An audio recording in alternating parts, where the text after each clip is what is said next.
Vamos conversar com você sobre a missão, difícil missão do advogado.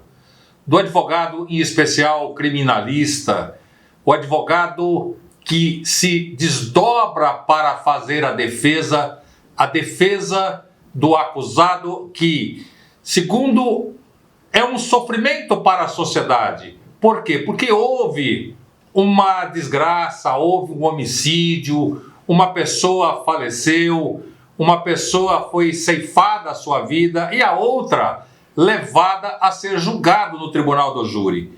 E a missão do advogado? A missão do advogado é terrível.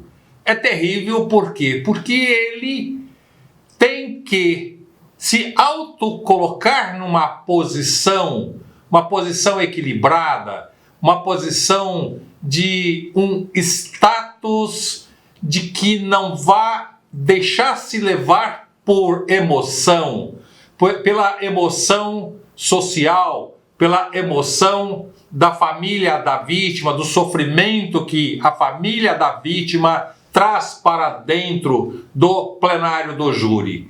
E também, por um outro lado, o sofrimento da família do acusado, que possivelmente já estaria aí há anos preso e esperando por julgamento.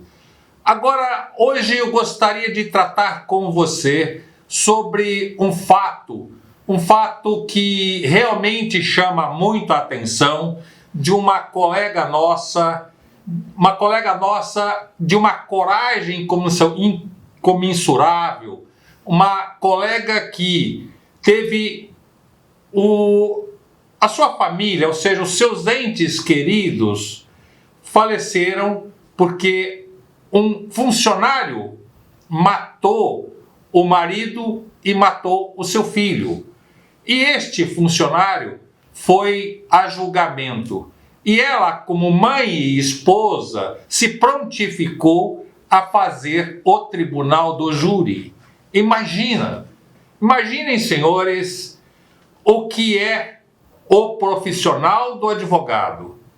Ele se prontifica a fazer o tribunal do júri quando tem-se consciência de que o marido e o filho são vítimas. É bem claro que ela não fez o julgamento, não participou do julgamento na tribuna da defesa. E sim, óbvio, na assistência da acusação. Mas mesmo assim, na assistência da acusação, meus caros, é muito pesado. A emoção aflora. A emoção, ela é muito patente, muito clara, muito evidente. Mesmo porque está ali voltando àqueles momentos de tristeza que ocorreram anos antes. Mas tudo volta à tona, volta às claras. E esta nossa colega teve uma coragem incomensurável, uma coragem digna de uma advogada, digna do profissional do direito. Eu quero sim aqui render homenagens a esta advogada e fazer este vídeo em sua homenagem, com toda a tristeza, sabendo de toda a tristeza que é e estar no tribunal do júri, sabendo que seus entes queridos que foram vítimas, que é um tanto quanto diferente em saber que ali está o acusado que viveu, sobrevive, se condenado um dia sai da cadeia, e as vítimas? As vítimas não, as vítimas morreram e nunca mais voltarão. Mas e o sentimento do advogado? É este ponto essencial que eu quero tocar com você. Quem é o advogado?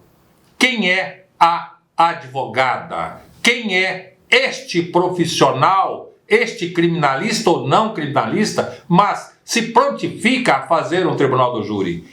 Esta pessoa, este profissional, ele não pode demonstrar, não pode e não deve e não pode. Mas por que circunstâncias?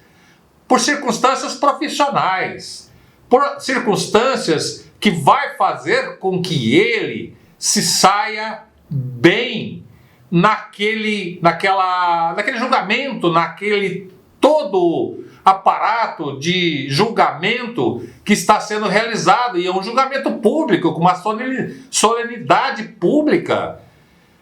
Imagina o sentimento do advogado. Imagina o advogado ainda com dois entes queridos sendo vítima.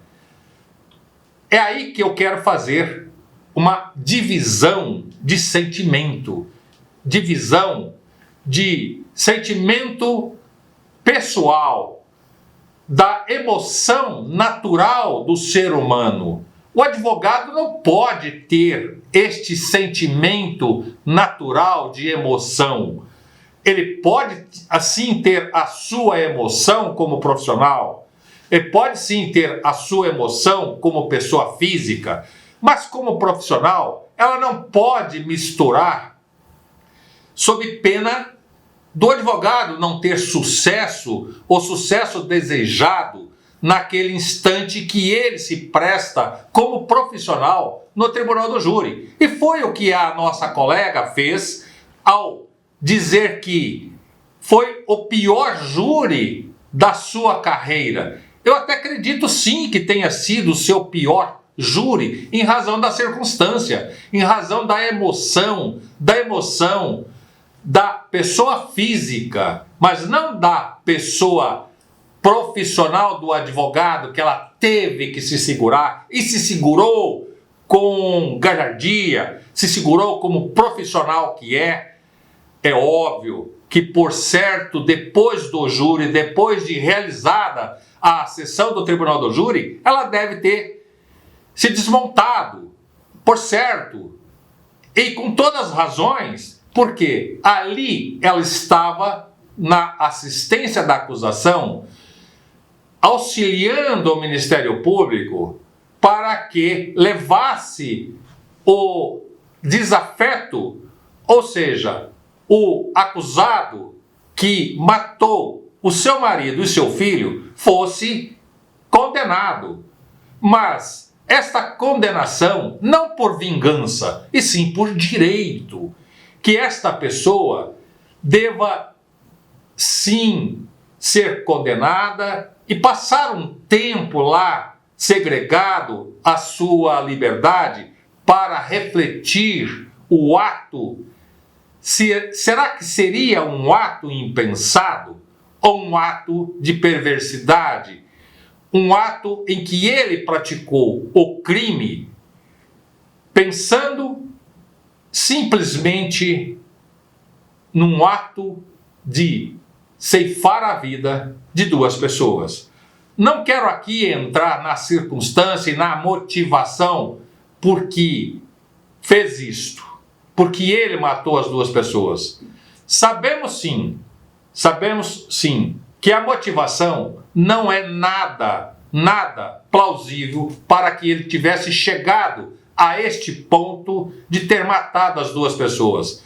Não haveria necessidade, pela leitura que fizemos da matéria publicada. Agora, o que mais nos chama a atenção e o que mais nos interessa é a valentia, a postura do advogado, ou seja, da advogada que teve no tribunal do júri. Apesar dela dizer que foi o pior júri da carreira dela, mas ela também disse: naquele instante eu fiz de tudo para não chorar. Não chorei durante o período, durante o tribunal do júri, mas depois eu desabei. É normal, é óbvio, é normal que isto pudesse acontecer.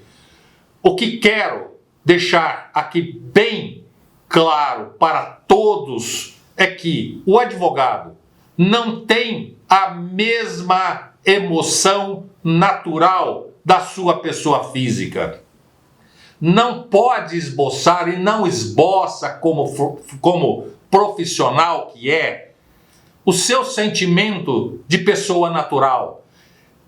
Tem que haver uma diferença brutal, uma diferença muito grande entre este sentimento da pessoa física com a pessoa do profissional advogado. Porque senão ele não terá sucesso, não terá condições de fazer o teu trabalho, fazer com que a sua tese, seja ela de acusação ou seja ela de defesa, bem sustentada para que faça justiça no tribunal do júri.